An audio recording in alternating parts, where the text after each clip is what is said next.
गोटे हूँ जदि एक्सेस अधिक भाव में कंजम्पशन हम वर्षक भितर ताले मे मसरे से दर्शेब एवं गोटे प्राइस फिक्स करें अधिका जदि कम होता कमेब केते लोक ओडिशा से कमे सेटा हूँ बड़ प्रश्न। ठीक सेमती जदि पैसा बढ़ला दर बढ़ला टारिफ बढ़ला ताले से अनुसार एडिशनल ड्यूटी नब जदि पैसा कमिला बा स्थिर है कमिब किंतु गत वर्ष पैसा कमी 16 पैसा कमी एवं से पैसा कमिबा फल कौ कंज्यूमर को से ट्रांसफर कर पैसा से जो पैसा कमी एवं से एडिशनल डिपोजिट केते कमिला से कथा से टाटा कहवा उचित मुझे कथा गोटे प्रश्न आकार सब आगुरी कहीदे टाटा एगुड़ाक सब कहवा उचित एवं आपण मैंने एक कथा समस्ते जानवा उचित पाखापाखि 86,000 कोटी टंका आपणकर गोटे अच्छी टाटा भितर आप बिल भितर देखिए से बिल भितर रही प्रत्येक बिल रे एक्स्ट्रा ये जो fixed energy charges fixed energy charges गोटे अच्छी देखिए बिल रे किलोमीटर पिछा 20 टका लेखा से बाबद पाखापाखि ये गत वर्ष मानक 86,000 कोटी टंका ये कंपनी मैंने कौन कले से टंका कौन कले से खर्च लोक जानवा दरकार पैसा आमर एबे ये जो डिपोजिट ये डिपोजिट बाबद केते अच्छी एवं कौ कौ बाबद केते फेरई ये कथा बोध लोक जानवा उचित ये आईन टाक जदि ए पिछले अपील करा जाए ताहले ओआरसी निश्चयता शुणाणी करने को बाध्य किंतु ए विषय रे आगामी दिन में निश्चय फेब्रुआरी 6 जो शुणाणी आरंभ हो गोटे डेफिनेट डेट अच्छी आपको पकड़े ओआरसी ए विषय कनसर्न किसी ना ओआरसी आमको किसी अनुमति देनी ए विषय मुझे निश्चित भाव कही स्टे से से पोस्टपोन करें धर कहीदेवे जे तुम्हें यही कथाटा है ना कौन कहीं ना दरदाम बढ़े जो तारीफ विषय आलोचना है नहीं तुम यहाँ करवा ये समय ठीक है नहीं ये मात्र कहीकि पोस्टपोन करदे पारे से आम अपील करूँ सभापति आम अपील कले जे समग्र राज्यर लोक उपभोक्ता माने समस्ते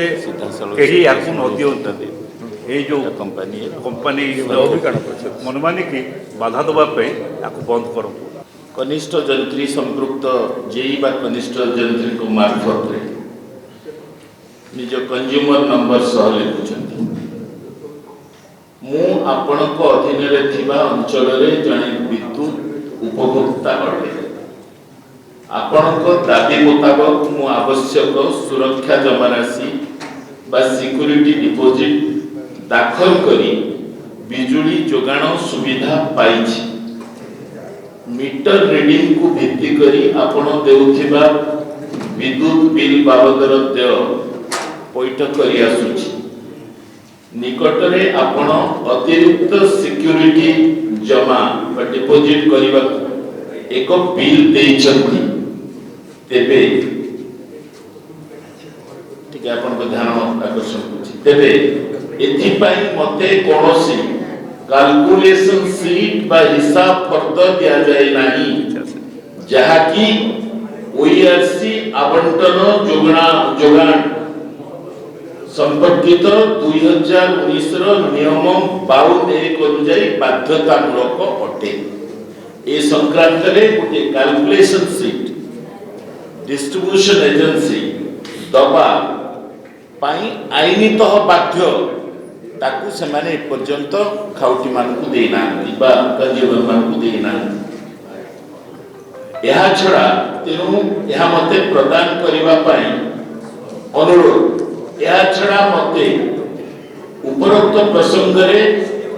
तल लिखित विषय गुड़ी को ऊपर स्पष्टीकरण दियंतु ध्यान आपनकर मु आकर्षण क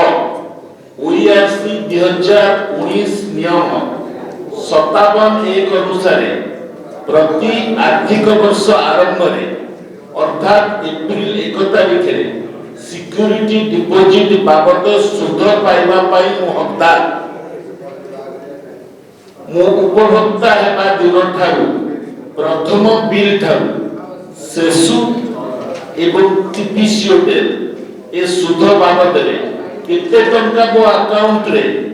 जमा करिसेंति बा एडजस्ट करा जायछि ताहा मते दया करी जणांतु। ख ओईआरसी 2019 रो नियम 57(3) अनुसार प्रति मे मास पहिला रे ए सुध बाबद टंका मो अकाउंट रे एडजस्ट करा जबार व्यवस्था रहिछि। तेणु करी एएसडी बा अतिरिक्त सिक्योरिटी जमा राशि मागिबा पूर्व उपरोक्त जरूरी कार्यଗୁଡ଼ିକ କରିବା ଦିଗରେ विहित पदक्षेप नेबा ପାଇଁ अनुरोध କରୁଛି। या हेउछि कारण या हेउछि टाटा देथिबा तांको जो प्रेस विज्ञप्ति रे जो प्रेस वार्ता करथिले तार उत्तर एगुडी को तुरंत करंतु। बेआईन भाव रे टाटा वर्तमान एएसटी बसैछि सेहि पई हमर आदरणीय सभापति आज डाकरा देइछंती स्टॉप पेइंग एएसटी याकू डाकरा देइछंती कंज्यूमर माने ए देय एएसटी देय जा बेआईन भाव रे लगा जाइछि सब न करी ताकू न दियंतु से पई से डाकरा देइछंती।